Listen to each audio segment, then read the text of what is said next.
প্রবাসী বাংলাদেশিরা যারা বিদেশে আছেন তাদের কন্ট্রিবিউশন অবদান আমাদের অর্থনীতির কি অবস্থা আপনাদের মনে আছে? ব্যাংক খালি, যত টাকা পয়সা আছে খালি করে নিয়ে গেছে, দায় দেনার দায়িত্ব আমাদের উপর রেখে গেছে, এটা কিভাবে শোধ করা হবে, ফরেন এক্সচেঞ্জ রিজার্ভ তলানিতে পড়ে গেছে।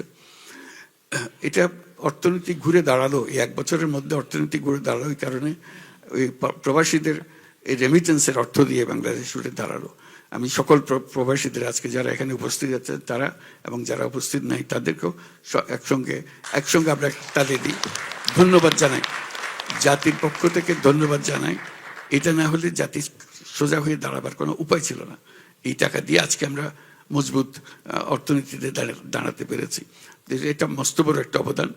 এই অবদানের স্বীকৃতি হিসাব আমাদেরকে সে করতে হবে, তো তাদের সুযোগ সুবিধাগুলো যাতে পায় সেগুলো করা, আইন শৃঙ্খলাগুলো ঠিক করা। এবার দেখেছেন